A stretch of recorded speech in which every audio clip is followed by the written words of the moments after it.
right, head coach Hugh joins us here for Thursday presser before the Friday game coming up here with the Syracuse Orange. Coach, give us an idea how things went today in practice, and then we'll open it up for some questions. Today went good. Today was really a Friday for us, so it was more of a just a walkthrough. But I think our kids understand what we're trying to do on both sides of the ball and special teams. Obviously, going and doing it against a team like Syracuse is a whole different story. But understanding is certainly the first step, and feel pretty good about our understanding of the plan. All right, we'll take questions. We'll start with Damian Sordelette for the News in Advance. You mentioned on Monday you wanted to see how practice went with offensive linemen like Big John, Damian, DJ, see how they were looking.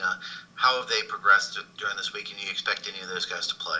I do. I expect all of those you mentioned to give it a go. Let's go to John now from Sea of Red. What about the opportunity this game presents, being on a Friday night, national TV exposure, New York, big media market? How much opportunity is out there for your team in this game? Yeah, I think I told our team in our Monday, class or whatever we talk about that, where we introduce themes and talk about what this week. What theme could mean something to you personally, spiritually, as a man, and then transition it into the game. And Thursday, I don't run away from the fact that I think anytime you get to play, particularly a program like us that is relatively new on the scene of the FBS world, and you get opportunities to play on TV that will be in a lot of homes on a Friday night. So there's not that many games going on at the same time that ours is. So there's going to be some eyes on us, and I think it's just another big opportunity to, continue to build the LU brand and our Liberty football brand. And so hopefully we'll make the most of those opportunities when we get them. Much different is the prep been this week, knowing that you can see or probably will see two different quarterbacks? I mean, does that elongate some of the preparation? Does it throw some different wrinkles in there for you?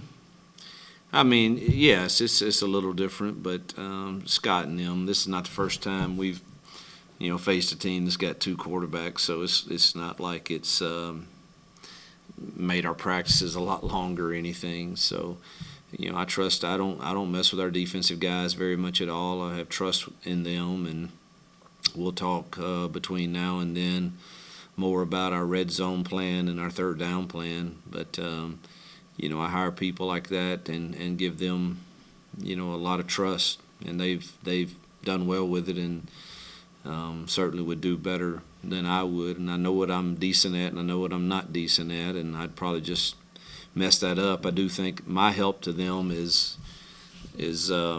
in the course of a game, kind of knowing how an offense is trying to attack them, and whether it be an offense like Troy that I have good understanding of, and I can tell Scott after the first drive, I already here's what I see, here's what I think their plan is, and then Scott and them are very good about adjusting to that. So it'd be the same. I think they'll have a great plan for whichever quarterback.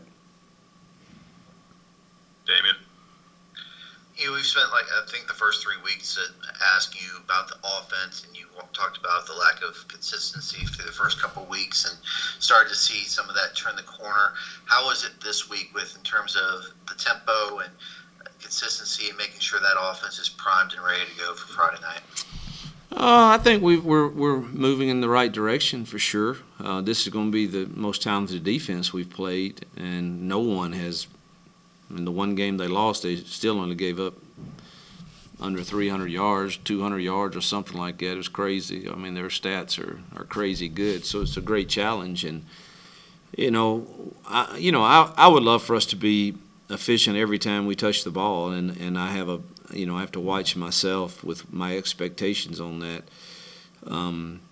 As inconsistent as I might feel we've been, we've outrushed every opponent.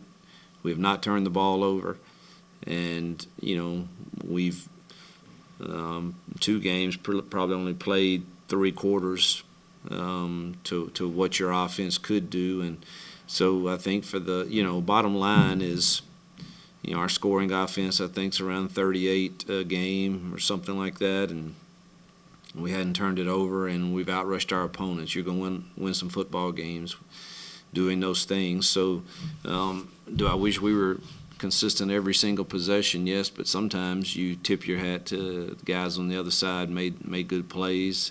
I just want the possessions that end because of either me or our players putting us behind the chains in some way. I want those to end. Those are frustrating to me. John?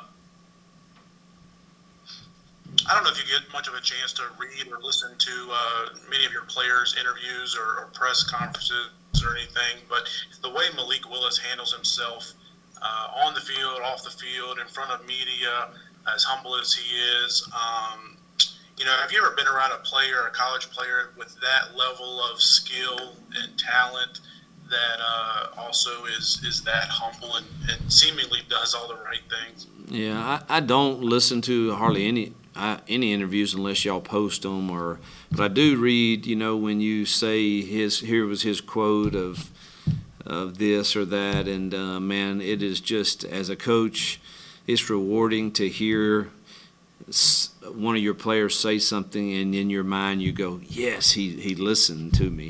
He listened to us, and he listened to my talk on Monday morning about this theme we have, and so I think he's done a marvelous job of staying humble, and there's an attractive quality about humility in people that are as talented as he is, and so to this point I think he's handled it all as well as you could. He's starting to draw some comparisons to Lamar Jackson. Is there anyone that you can compare him to that's either in the league now or that you've coached that went on to be, or who would you compare his abilities to? Yeah, I don't think it's fair to Malik to compare him to anybody. He's Malik Willis, and what he's done for us here at Liberty it will always be appreciated, and whether it's the rest of this season or one more season, I don't know, but I don't think it's fair to him for me to start saying he's this or that, and I think time will play out, and all of that will be clear, but I'm just glad he's Malik Willis. Damien? Would you say the way Malik handles things is far different than how Chad Kelly handled them? They're 2 different individuals for sure. Chad was pretty good with the media too, and his football IQ was off the charts, and he's somebody that the players wanted in that huddle with him, just like these guys want Malik. Outside of the walls, they're probably a little different. But I love Chad and loved coaching him also. But certainly they're different individuals, so they may say or go about things differently. But they were both enjoyable to coach. Did you say Stubbs and Lofton are game time decisions? Stubbs is going to try. Lofton is not ready. No, I'm sorry if I said that earlier. Lofton is not ready, but Stubbs thinks he'll go.